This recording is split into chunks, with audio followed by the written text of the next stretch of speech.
Warahmatullahi wabarakatuh. Hamdan wa syukran lillah, amma ba'd.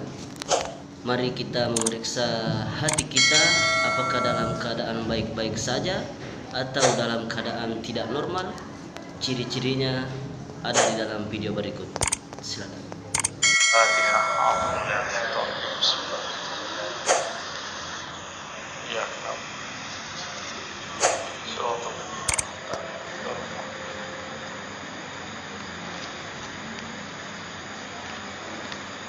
Ya, ini ada whiteboardnya, ada spidolnya, ada. Ya udah, tahan dulu deh, apa ya. Qalbu bahasa Arab artinya sesuatu yang berubah. Satu. Arti keduanya qalbu adalah sesuatu yang elastis. Apa arti elastis? Lentur. Itu maknanya, berubah-ubah, elastis. Apabila kalbu mengalami satu kerinduan sekarang, bisa jadi nanti tidak gitu. Maka mumpung sedang rindu, sampaikan lafaz-lafaz kerinduan, sholawat kepada baginda Rasulullah sallallahu alaihi wasallam. Kadang sholat gak khusyuk, di saat sholat khusyuk, sholat selama-lamanya, karena mungkin itu tidak terulang lagi seumur hidup.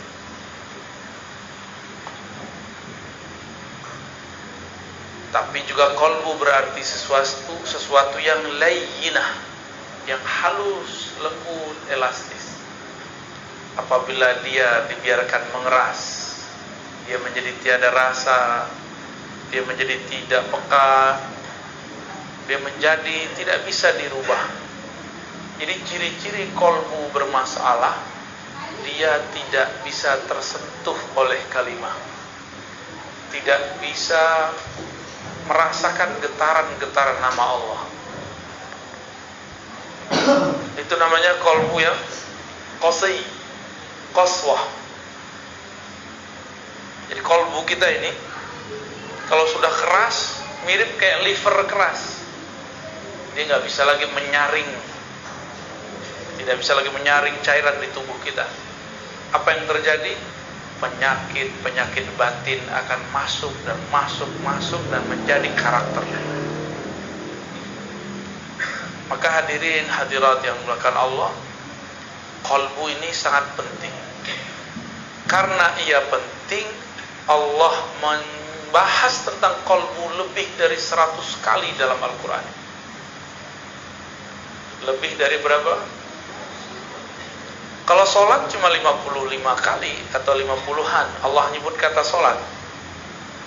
Ditambah dengan sholawat mungkin tambah.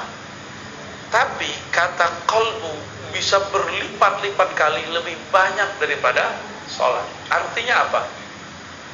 Kalau kita sholat tanpa qalbu, sholatnya tidak bermakna.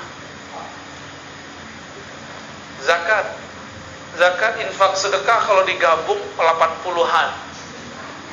Aqimus sholawat wa zakat, dua beriring-iringan sekitar 26, 27 atau 28 ya. Tergantung indeksnya, cara membaca indeksnya. Lebih sering qalbu, lebih sering qalbu. Qalbu masih 100-an. Ini baru cuma 28, 26. Apalagi haji umroh cuma 2 kali dalam Al-Quran disebutkan. Lalu kenapa kita jadi agen umroh tidak menjadi agen qalbu? Atau umroh dengan qalbu? Belum ada ya. Bicara qalbu bukan bicara suci, sok suci. Justru bicara qalbu membicarakan bahwa kita ini bukan suci. Saya ngomong ini gak suci. Jadi jangan dibayangkan kalau udah ngomong qalbu kita ini jadi orang yang sangat bersih, sangat suci. Enggak. Semakin bicara qalbu, semakin sadar bahwa di qalbu ini ada kotoran.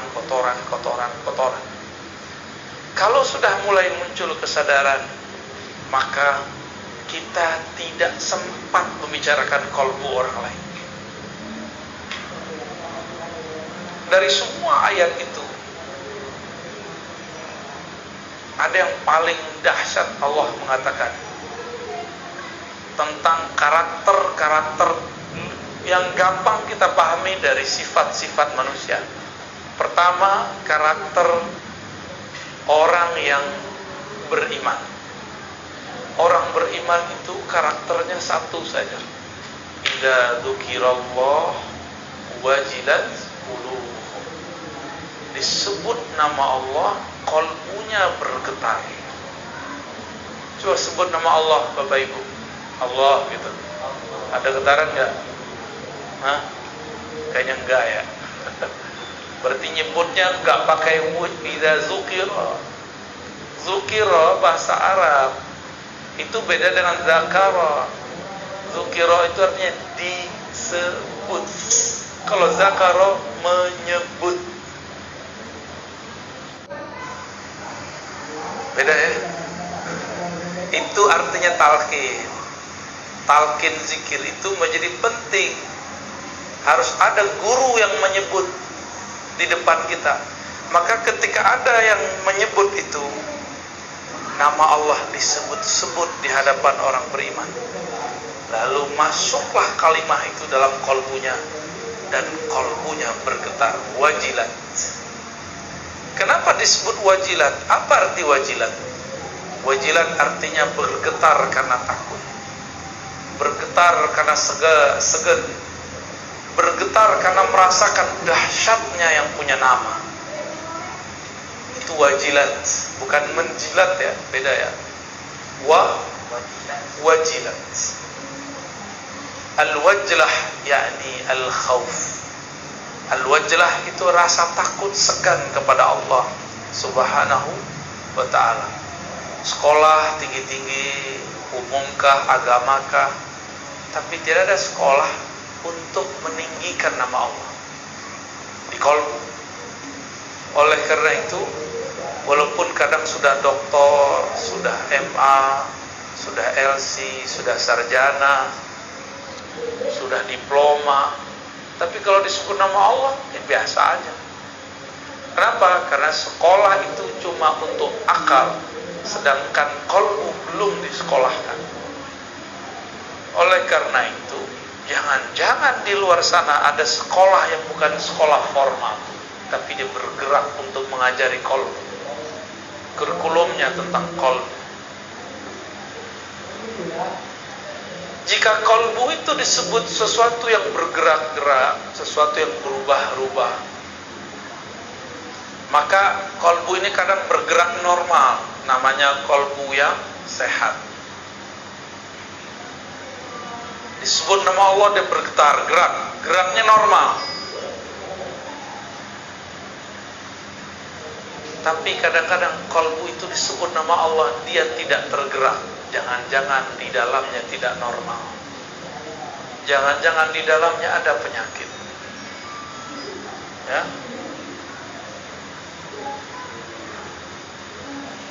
Dimatiin aja Pak. Ya, dimatiin aja. Ya. Siap? Aman? Ya, fokus ya. Ini lagi ngomong kolbu, lagi genting ini. Kolbu itu bergerak cepat sekali Pak. Bapak senang, saya sekarang bisa benci dalam sesaat.